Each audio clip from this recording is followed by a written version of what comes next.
back to All Round Health Talk. Today we are still answering questions that were sent to us from viewers. So one of the questions we got for this week says, is AA genotype a good genotype? And the answer is yes. So basically your genotype is your genetic information that is contained in your DNA. There are different types of genotype and so many people are born with different types. So there is the AA, which is the perfect genotype. It's not like we're like discriminating others, but AA is the perfect genotype. There is also AS and there is SS. Okay. And now it's important for us to know that based on your genotype, your kids could also be affected. Now, if you want to get married, it's important for you to do a genetic test to know your genotype and your partner's genotype.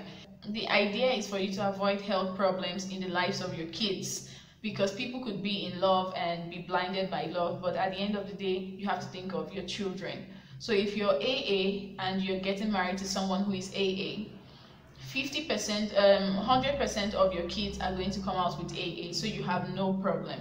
If you're AA and you marry someone who is AS, 50% of your kids are going to have the AS genotype and 50% are going to have AA genotype, which means if you have 4 kids, 2 of them are going to have AS and the other 2 are going to have AA.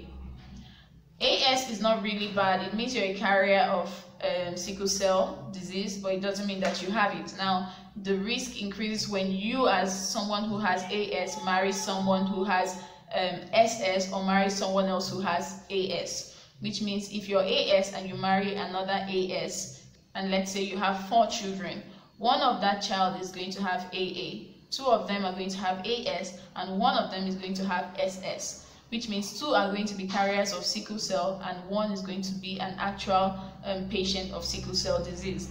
Now, AS and SS is really tricky. It means that none of your child is coming out with AA. And then if you're SS, you marry SS, like it's a no-go area. SS and ASS shouldn't even get married, because then all your kids are going to have sickle cell disease. So basically, it's important for you to check your genotype for you to know where you stand in terms of your future, like having kids. So AAAA, perfect. AAAS, good. Now when it comes to SS, then it's kind of really tricky. So even though we're in love, I think it's important for us to do a genetic test just to be on the safe side. Okay, so the next question is, what kind of panties should I wear?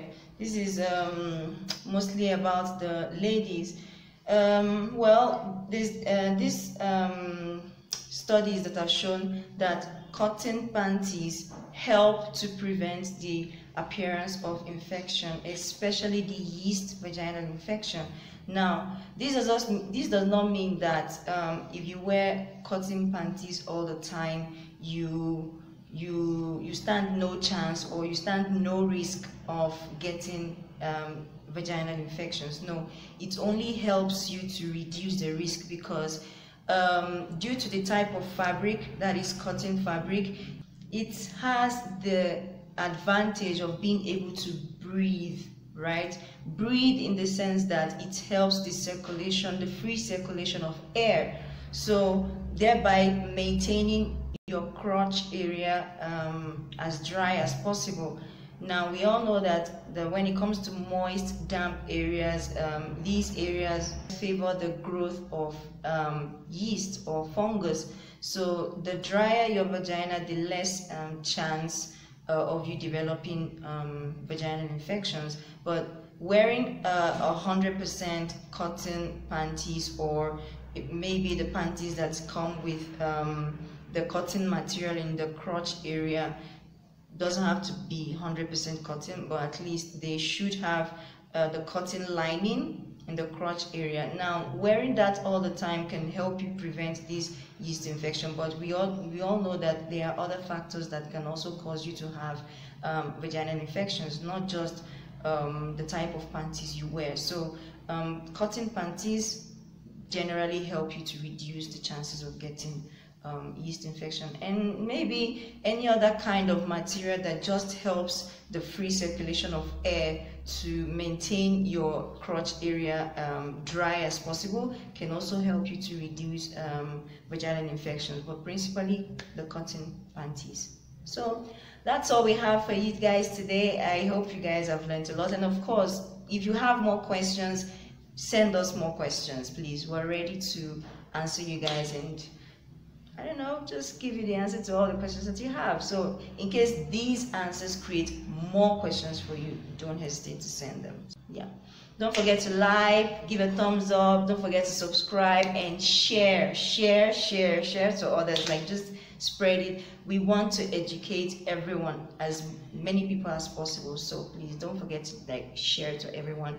Also, try to follow our page, our Instagram page, at All Round Health Talk for more info. So have a nice week. Bye. Bye.